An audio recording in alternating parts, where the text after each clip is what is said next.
Sejam bem-vindos à nossa rubrica Histórias que nos unem, aqui no canal Ensinar com Património, promovido pela Escola Profissional de Arqueologia.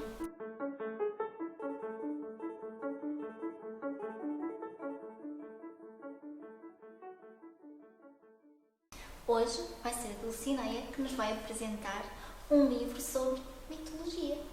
Certo, Dulcineia? Sim. Então, vou apresentar A Incrível Viagem de Ulisses, um livro de texto ilustrado por Bimba Landman e dos livros Horizonte. Gostei muito deste livro, é um clássico, portanto este livro foi escrito baseado na história de Homero, a Odisseia, e conta a viagem que Ulisses fez depois de terminar a Guerra de Troia. Portanto, acho que é um livro muito interessante porque é em banda desenhada, portanto é muito desenhado, é muito colorido e é um livro que motiva as crianças a lerem e a conhecerem também uma história que é muito difícil. Portanto, é um livro original do Homero, é um livro muito grande, dentro do estilo dos Lusíadas, não é? Aliás, é um livro épico. E acaba por ter uma linguagem menos acessível. Exatamente. E exatamente também por ser um clássico, chama pouco, portanto há pouco pouco público para... Exatamente. Pouco público leitor para esse tipo de livros. Sim.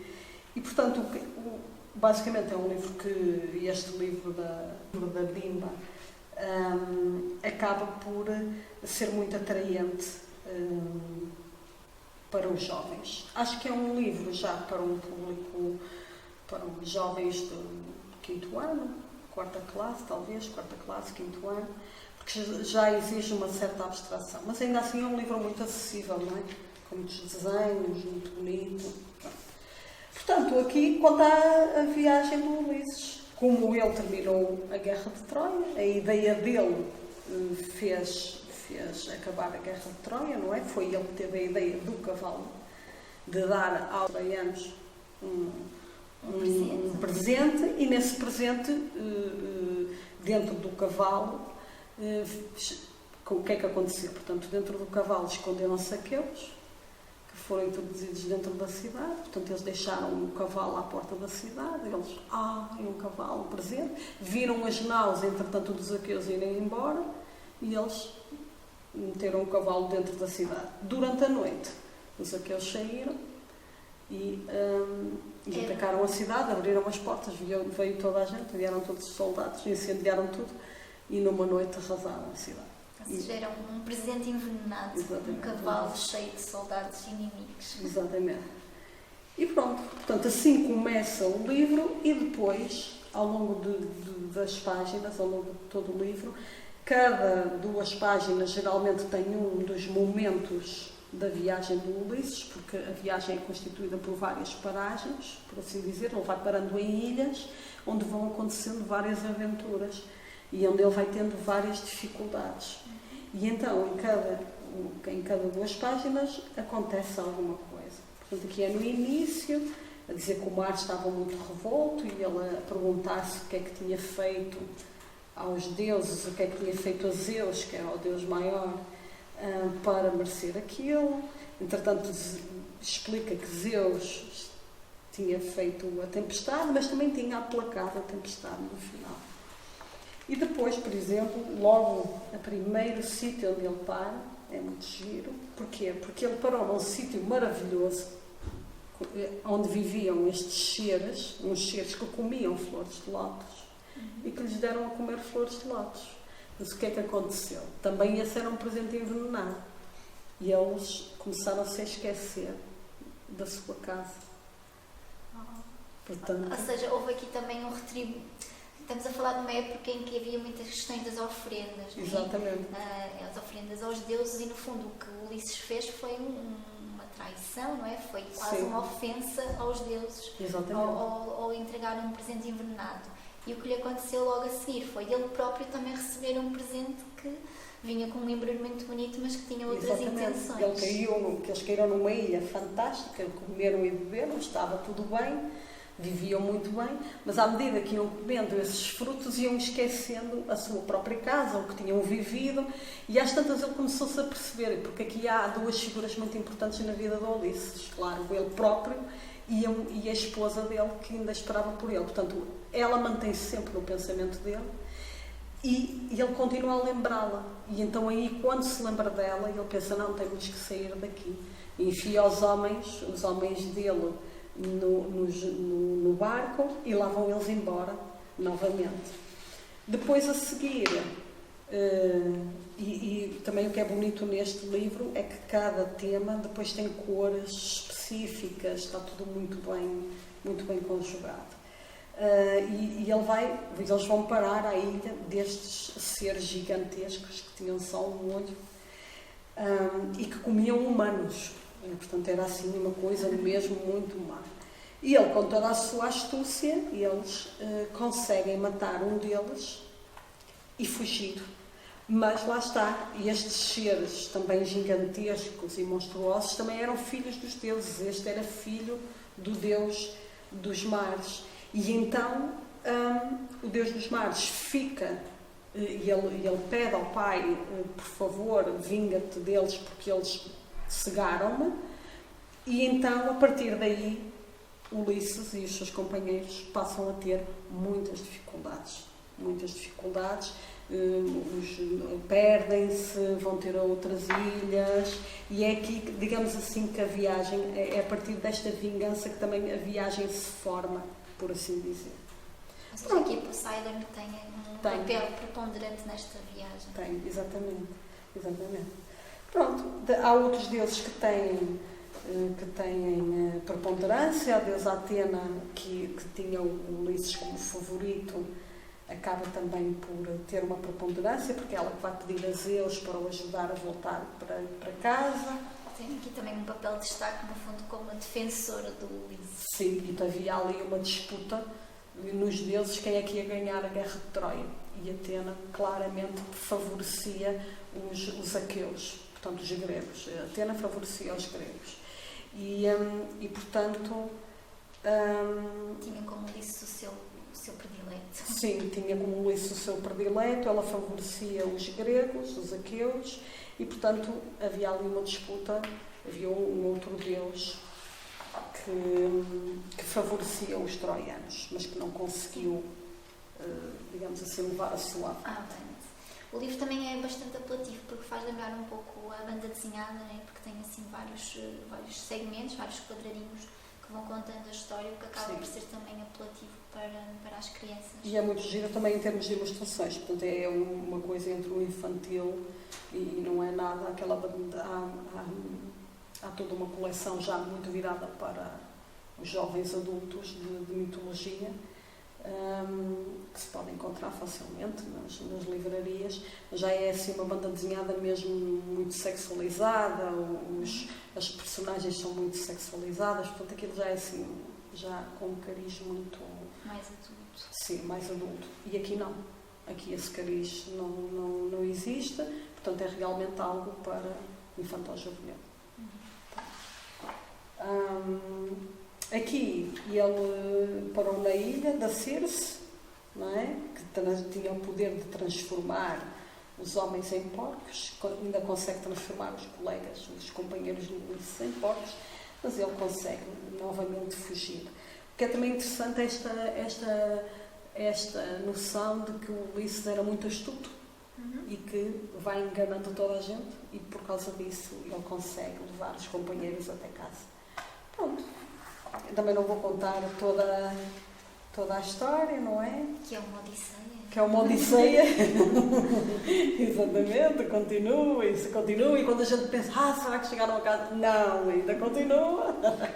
E no final, e também é muito interessante aqui nesta página, a Odisseia também fala dos mitos. Portanto, acaba por introduzir vários mitos. Parte da mitologia grega nós sabemos através da Odisseia, porque são contados determinados mitos.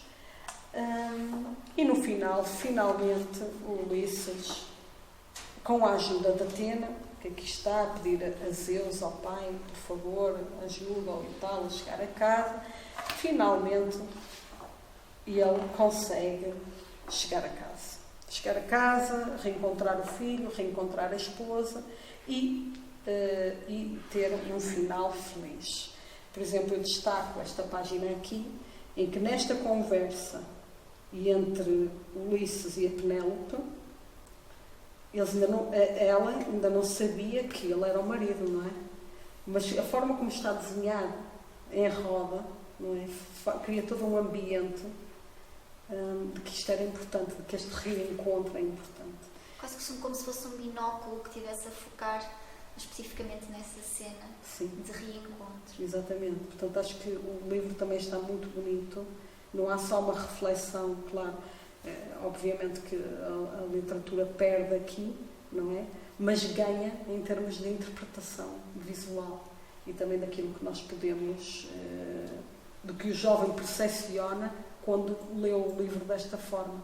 Não lê a literatura original, mas lê algo que... mais visual e mais adequado também à sua faixa etária. E que também o move a pensar, não é? Que também o forma no seu pensamento, neste reencontro entre o casal. Há até uma roda que os une, não é? Estão aqui neste reencontro. É um reencontro muito interessante que deixo para quem quiser obter o livro e conhecer a história do Ulisses e da Penélope. E também é um livro muito giro. Nas contracapas também tem este mapa com os vários sítios, numa espécie de terra imaginária por onde passou. E no início tem uma introdução a todas as personagens, a todos os deuses que, digamos assim, apareceram. Portanto, acho que é um livro muito didático e ao mesmo tempo muito bem conseguido. Para além desta questão da mitologia, achas que passa outro tipo de mensagens?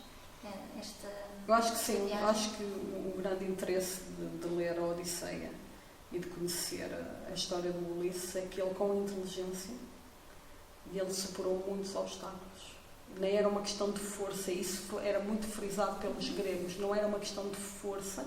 Ele era conhecido por ser um guerreiro relativamente bom, mas havia melhores. O Aquiles era melhor. E o Aquiles esteve na guerra de Troia junto com o Ulisses. Portanto, o Aquiles também teve um papel fundamental no decorrer da guerra. Mas, de facto, o Ulisses ficou na história por ser digamos assim, o príncipe, o rei que, com inteligência, acabava por resolver os seus conflitos. Portanto, ele não resolvia pela força, resolvia com a inteligência. E acho que esta é a mensagem principal da Odisseia. Sim, e estamos a falar de uma sociedade que dava, de facto, muita importância ao conhecimento e à inteligência, à astúcia também, não é? Porque às vezes não é só a inteligência, mas é ser esperto e saber como dar a volta à situação. E esta resistência até à frustração, não é? Porque ele foi passando por vários obstáculos e isto nunca o impediu de querer e de tentar voltar para casa. Não. Foi algo que ele manteve sempre, e também é uma história de amor e de perseverança do casal, não é? O casal persevera naquele reencontro, portanto, até ao final. Também é uma história de amor em relação à família, há uma importância da família. Ele gostava muito do filho, portanto, ele reencontra-se com o filho. Portanto, há aqui toda uma, digamos assim,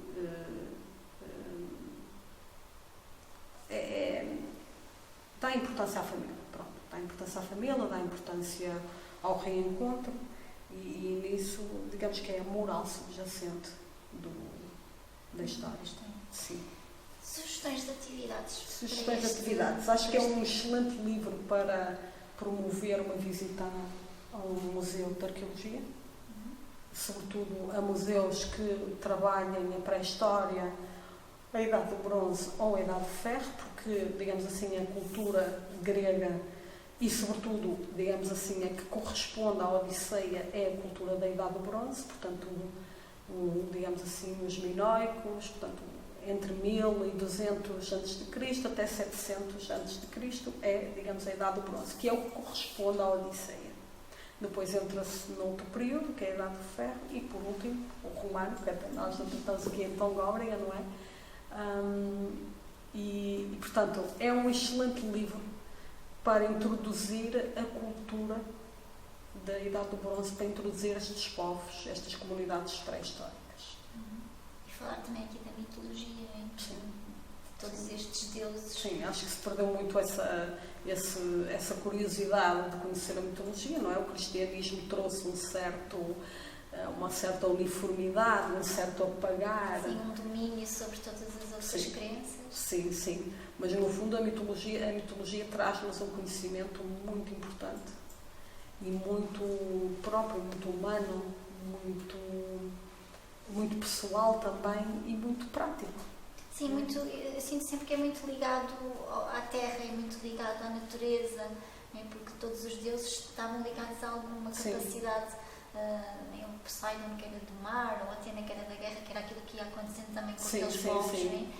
Depois da agricultura, do vinho, né? Todas este dia-a-dia que eles era uma cópia, no fundo, a mitologia é uma cópia do humano e das melhores características do humano, porque o Ulisses tem aqui a melhor característica, era inteligente, era astuto, resolvia os problemas, portanto ele é, digamos assim, ele apesar de ser humano, de ter sido humano, ele ganhou um lugar na história dos deuses, e isso é que também o faz ser uma figura que até aos dias de hoje ainda é relembrada. Ou seja, foi um humano que ascendeu. Exatamente. Ao patamar dos deuses. Porque ele não é como Aquiles, o filho de uma deusa. O Aquiles era o filho de uma deusa, não. Ele ganha o seu lugar. E ganha através de uma característica humana, que é a inteligência. Acho que a mensagem é de darmos valor para o lado do nosso físico ou outras coisas mais ligadas ao intelecto. Temos um novo livro para o nosso follow. Obrigada, Dulcineia. Obrigada, eu. Obrigada por terem assistido. Já sabem, se tiverem alguma questão, alguma opinião que queiram partilhar connosco, têm o nosso e-mail ou podem deixar nos comentários. Não deixem de colocar gosto no nosso vídeo e até à próxima. Até à próxima.